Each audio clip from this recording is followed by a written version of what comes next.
41 seconds. That is the complete length of time between the moment 311 Iranian ballistic missiles left their launchers and the moment the USS Ronald Reagan, 104,000 tons of nuclear-powered American aircraft carrier, 5,000 sailors, 80 combat aircraft, and the most advanced naval combat management system ever installed on a ship, stopped responding to every communication attempt that every American military asset in the theater was making simultaneously. Not damaged, not retreating. Not requesting rescue, like the carriers in previous episodes of this series. Silent. Completely, totally, permanently silent. In 41 seconds, the Ronald Reagan went from being the most capable warship in the United States Navy's Pacific Fleet to being an object that was no longer communicating with anyone, anywhere, on any frequency. And what 311 missiles do to a carrier in 41 seconds? Why this salvo was categorically different from every previous Iranian strike this series has documented, and what the silence that followed it means for the United States Navy, for the global economy, and for the world order that American carrier power has underwritten for 80 years. That story will change how you understand warfare, deterrence, and the financial system simultaneously. Stay with me. This is the episode where the silence says everything. Before we get into what happened, tell us where you are watching this from right now. Drop your country or your city in the comments below. This series now reaches viewers in more than 60 countries, and we genuinely want to know where this story is reaching today. 5 seconds, country, city, wherever you are. Put it in the comments. We read every single one. Now let us get into the most devastating 41 seconds in the history of American naval warfare.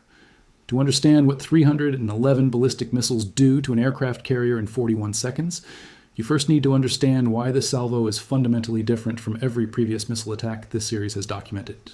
In episode 10, Iran fired 110 missiles per carrier group, a number calculated to saturate the defensive architecture and guarantee a specific number of penetrations against a carrier whose defensive systems were functioning at full capacity.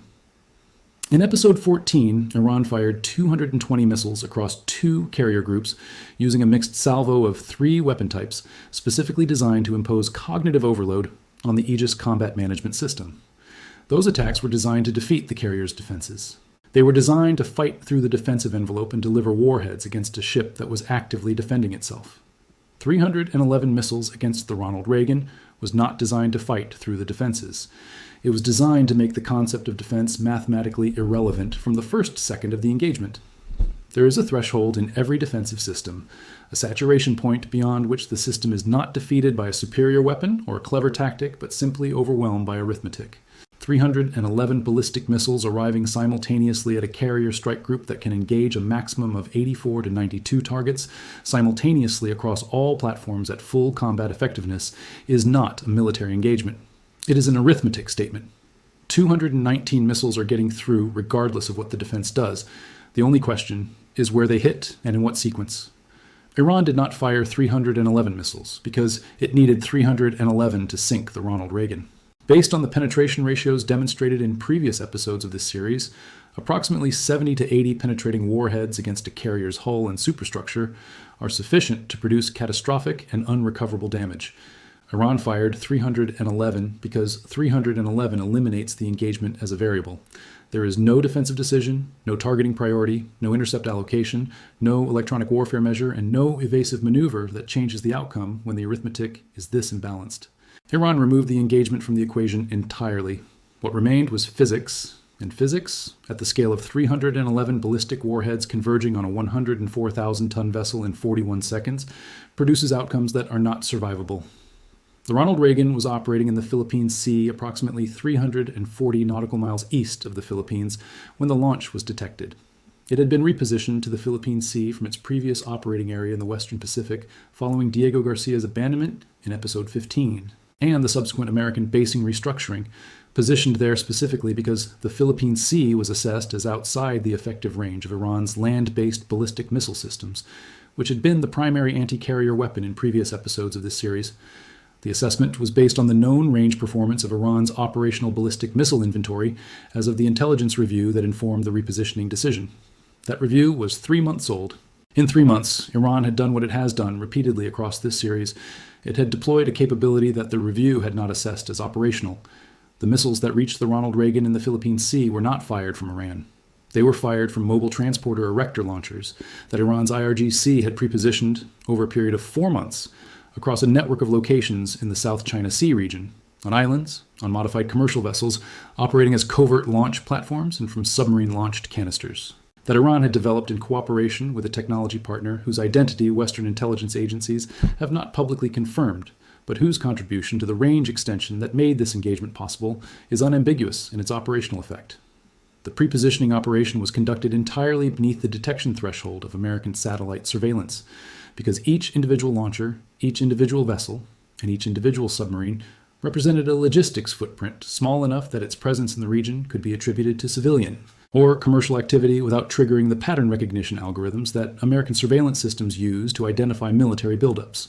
311 launches across dozens of separate positions in a coordinated firing sequence that compressed all 311 missiles into a launch window of 4 minutes and 53 seconds, specifically designed to produce simultaneous terminal arrival at the Ronald Reagan's position regardless of the different ranges and flight times from different launch locations.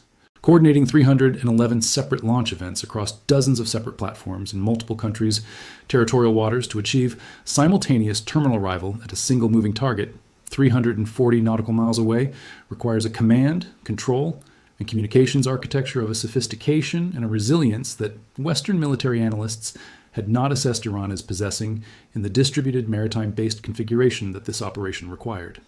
They were wrong. The Ronald Reagan's crew had 41 seconds to discover exactly how wrong. The Reagan's AN-SPY-1 radar detected the first incoming tracks at maximum sensor range, and the Aegis Combat Management System began engagement sequencing immediately. The system's performance in the first 15 seconds of the engagement was extraordinary by any previous standard. It successfully engaged and destroyed 47 incoming missiles in 15 seconds, allocating its SM-2 and SM-6 interceptor inventory with a precision and speed that the Aegis system is specifically designed to achieve in exactly this scenario. 47 kills in 15 seconds. The system was working. It was working at its maximum designed performance rate. And it was making no difference to the outcome because 264 missiles were still inbound, and the engagement clock had 15 seconds remaining. In the next 15 seconds, the Reagan strike group, its 2 Arleigh Burke destroyers, its Ticonderoga cruiser, and the Reagan itself, collectively engaged and destroyed an additional 71 missiles, 118 total kills in 30 seconds. The defensive performance, measured against any previous engagement in naval history, was exceptional. Measured against the arithmetic of 311 inbound rounds, it was irrelevant. 193 missiles were still inbound at the 30-second mark. The strike group's vertical launch system cells were depleting at a rate that the Aegis system was tracking and flagging as critical. Not because the system would run out of interceptors before the engagement ended, but because the depletion rate made it mathematically impossible to maintain the engagement rate required to reduce the inbound count below the catastrophic penetration threshold before the missiles arrived. At the 30-second mark, the phalanx close-in weapon systems and the rolling airframe missiles on every ship in the strike group engaged simultaneously in the final defensive layer. The CIWS guns fired at their maximum cyclic rate of 4,500 rounds per minute. The RAM launchers fired their entire ready magazines in a sequence that lasted 11 seconds. The combined last-ditch defensive output of every close-in system on every ship in the strike group destroyed an additional 41 incoming rounds in the 11 seconds between the 30-second mark and the 41-second mark. Total defensive kills, 159. Out of 311, total penetrations, 152. 152 ballistic warheads reaching the Ronald Reagan strike group in 41 seconds. The Reagan took direct hits from 67 of them. Its 2 escorting destroyers and the Ticonderoga cruiser absorbed the remaining 85 between them. The destroyers were gone in minutes. The cruiser lasted 11 minutes before the secondary explosions from its weapons magazines ended it.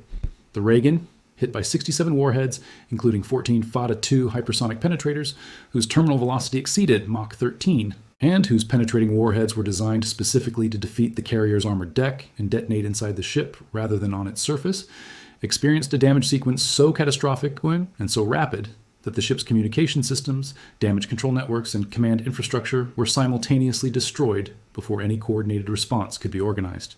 The Reagan's last recorded transmission was a partial emergency message from the Combat Direction Center. 3 words and a set of coordinates that the E-2D Hawkeye airborne early warning aircraft orbiting at altitude received, logged, and attempted to relay to Theater Command before the transmitter generating the signal went offline at the 41-second mark. The 3 words were not a tactical report. They were not a damage assessment. They were a mayday call that did not complete. At 41 seconds, every communication system on the Ronald Reagan went silent simultaneously. not because they were all individually destroyed, but because the power distribution network that supplied them was severed by a penetrating warhead detonation in the ship's engineering spaces that took out the primary and secondary electrical distribution systems in a single event. 5,000 sailors, 80 combat aircraft, 104,000 tons. Silent. In 41 seconds. Now here is where Geopolitics Meets Money gives you the financial dimension that makes this episode the most consequential economic event this series has yet produced. Because the sinking of the Ronald Reagan is not primarily a military story. By this point in the series, the military story has been told. Carriers are sinkable, American bases are abandonable, electronic warfare systems are defeatable, command centers are strikeable. The military story of American vulnerability has been documented across 18 episodes, with a completeness that leaves nothing important unsaid. What the Ronald Reagan's silence produced that is genuinely new, genuinely without precedent in this series, and without precedent in the history of financial markets, is not a market reaction to a military event. It is a market reaction to a conclusion. The conclusion that the carrier era is over, not damaged, not under pressure, over. And the financial system's response to a conclusion is categorically different from its response to an event, because events are recoverable and conclusions are not. Every previous episode of this series produced market reactions that were large, historically unprecedented, and eventually partially reversible as investors calculated the probability of military recovery, diplomatic resolution, or American strategic adaptation. The oil spikes, the dollar declines, the equity market crashes, the gold price records, all of them contained within their pricing an implicit probability that the situation would eventually stabilize, that American military capacity would recover, that the strait would reopen, that the carriers would be replaced, that the bases would be rebuilt. The market was not pricing certainty of permanent change. It was pricing elevated probability of temporary disruption. That probability had been rising with each episode, and at the moment the Ronald Reagan's communications went silent in 41 seconds. At the moment 311 missiles made the carrier's defensive systems mathematically irrelevant, the probability crossed a threshold. Now, the threshold is not precisely quantifiable.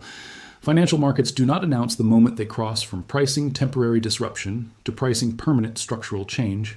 But the market movements in the hours following the Reagan silence were qualitatively different from every previous episode's market movements in ways that every experienced financial analyst recognized immediately. They were not spike and recover movements. They were not even crash and stabilize movements.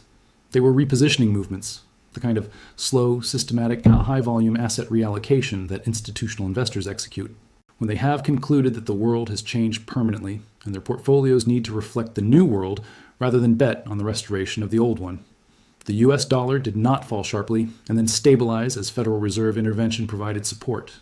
It fell steadily over 6 hours by 22%.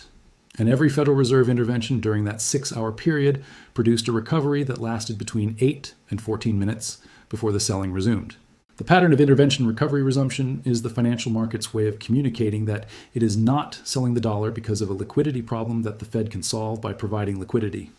It is selling the dollar because of a confidence problem, a fundamental reassessment of the dollar's reserve currency premium that no amount of liquidity provision can address because the confidence being lost is confidence in the military power that underpins the reserve currency. And the Federal Reserve does not have a tool for restoring military credibility. A 22% single-session dollar decline against the basket of major currencies is the largest single-session dollar move in the history of the post-Bretton Woods monetary system. It is larger than the 8.3% decline in Episode 12, larger than the 14% decline in Episode 14, larger than the 18% decline in Episode 17. The progression across this series, 8.3, 14, 18, 22, is not a series of discrete events. It is a cumulative repricing. Each episode has not reset the confidence erosion from the previous one. Each episode has added to it, compounded it, moved the baseline from which the next episode's shock is measured.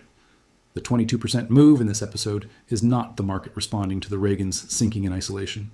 It is the market responding to the Reagan's sinking as the final confirmation of a conclusion it has been approaching across 18 episodes. The conclusion is that the American military's ability to guarantee the global trading system is permanently impaired in ways that no procurement cycle, no technology investment, and no strategic adaptation can restore within the time horizon that financial markets price. Gold crossed $9,000 per troy ounce. The number requires no elaboration for anyone who has been following this series. Gold was at $3,147 in Episode 8. It crossed $5,200 in Episode 9. It cost $6,000 in episode 13. It cost $7,400 in episode 14. $9,000 per troy ounce is not a gold price. It is a verdict. The oldest store of value in human history, priced by the collective judgment of every institution on earth that holds assets, is telling you at $9,000 that the institutions which hold it have concluded that the alternative stores of value, dollar-denominated assets, dollar-denominated debt, dollar-denominated reserves, are less reliable than a metal that has been valued for 5,000 years specifically because it does not depend on any government's military credibility for its worth. The U.S. Treasury market, the $25 trillion bedrock of global finance whose dysfunction in Episode 9 required unlimited Federal Reserve support to prevent complete seizure, did not experience a yield spike in this episode. It experienced something more fundamental. Foreign central banks, the institutions that hold approximately $7.4 trillion of U.S. Treasury securities as their primary reserve asset, began selling, not in panic, not in the disorderly liquidation that produces yield spikes and requires Fed intervention to arrest, in orderly, systematic, high-volume selling that suggested pre-planned portfolio repositioning rather than reactive crisis response. The selling pace, approximately $340 billion per hour at its peak, was consistent with central banks executing rebalancing decisions that had been prepared in advance, triggered by a predetermined event threshold, and executed according to a pre-established plan. The predetermined threshold was the loss of another American carrier. The plan had been prepared before the Reagan's communications went silent. The selling began within 40 minutes of the silence. $7.4 trillion of foreign-held U.S. Treasury securities. If foreign central banks rebalance even 20% of that holding out of treasuries and into alternative assets over the coming weeks, the U.S. Treasury market faces a supply-demand imbalance that the Federal Reserve cannot address by purchasing securities without simultaneously abandoning its inflation mandate. Because buying $740 billion of treasuries with newly created dollars is, by every definition in monetary economics, money printing at a scale that produces inflation consequences that dwarf the Treasury market stabilization benefit. The Federal Reserve is not facing a choice between a good option and a bad option. It is facing a choice between a catastrophic option and a different catastrophic option. And the choice must be made in real time, under conditions of maximum uncertainty, while the dollar is falling 22%, and gold is at $9,000, and the Reagan's communications have been silent for 6 hours. China's response to the Reagan's sinking was the most geopolitically significant single action of this entire series, and it was not a military action. China's People's Bank announced at door 8 $8 Beijing time, 6 hours after the Reagan went silent, the formal launch of the Petroyuan settlement system for all Chinese oil import transactions. The Petroyuan is not a new concept.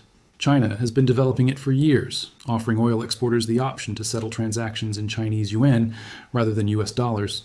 Every previous attempt to expand Petroyuan adoption had faced the fundamental barrier of dollar dominance, the network effect that makes dollar settlement the path of least resistance for every oil transaction, because every participant in the global oil market already holds and transacts in dollars. The network effect of dollar dominance does not break under normal conditions. It breaks when the military power that enforces it is perceived as permanently impaired. Saudi Arabia, the UAE, and Iraq, the three largest Gulf oil exporters, announced within 2 hours of China's Petroyuan launch that they would accept one settlement for all Chinese purchases effective immediately. 3 of the world's largest oil exporters, simultaneously, accepting a non-dollar currency for oil settlement. For the first time since 1973, when the petrodollar system was established, the automatic equation between oil and dollars has been broken. The petrodollar system, the arrangement by which global oil is priced and settled in US dollars, which requires every oil importing nation to hold dollars to buy oil, which creates the structural global demand for dollars that underwrites the dollar's reserve currency premium, which funds American deficit spending at lower interest rates than any other country can achieve, is the financial foundation of American global power. It is more foundational than the carriers, more foundational than the bases, more foundational than the nuclear arsenal, because without the petrodollar, the United States cannot borrow at the rates that fund the military that protects the trade routes that justify the petrodollar. The system is circular. And circular systems, when one element fails, do not fail gradually. They fail completely because every element depends on every other element, and removing one removes them all simultaneously. Iran fired 311 missiles. The Reagan went silent in 41 seconds. Saudi Arabia announced Petroyuan settlement within 8 hours. The circle broke. And breaking the circle, the financial circle that has organized the global economy for 50 years, is worth more to Iran's strategic position than every military operation this series has documented combined. Because military operations impose costs. Breaking the petrodollar circle restructures the system within which costs are calculated. It does not just hurt the United States. It changes the unit of account in which American power is measured, the currency in which American deficits are funded, and the reserve asset in which American security guarantees are stored. It changes the financial architecture that makes American global primacy possible, regardless of military capability. And it changes it in ways that military recovery, however complete, cannot reverse. Because the petrodollar's network effect, once broken, does not reassemble itself simply because the military that enforced it recovers its operational capability. The nations that switched to petroleum settlement do not switch back simply because new American carriers are commissioned in 18 months. They have made a strategic choice about the currency they trust, and that choice, once made, tends to persist. Before the final question, and this is the most important question this series has asked across 18 episodes, two things.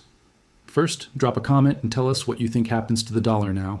Does the Federal Reserve have a tool that addresses a petrodollar crack, a 22% single-session decline, and $7.4 trillion of foreign treasury holdings being repositioned simultaneously? Or has the financial architecture of American global power reached the point where military recovery, however complete, cannot restore the financial foundation that military power depends on? This is the question that will define the next decade of global economics. We want to know what this community thinks. Drop it in the comments. Second, if this series has given you an understanding of what is actually happening at the intersection of military power and financial consequence that you cannot find anywhere else, share this video today with one person. The person in your life who asks the right questions about why the world is changing and deserves better answers than the headlines provide. Share it right now. This community exists because people who found it brought others with them. 41 seconds. 311 missiles. One carrier, 5,000 sailors. The last transmission that did not complete. And 8 hours later, the petrodollar system that has organized global finance for 50 years developed its first crack.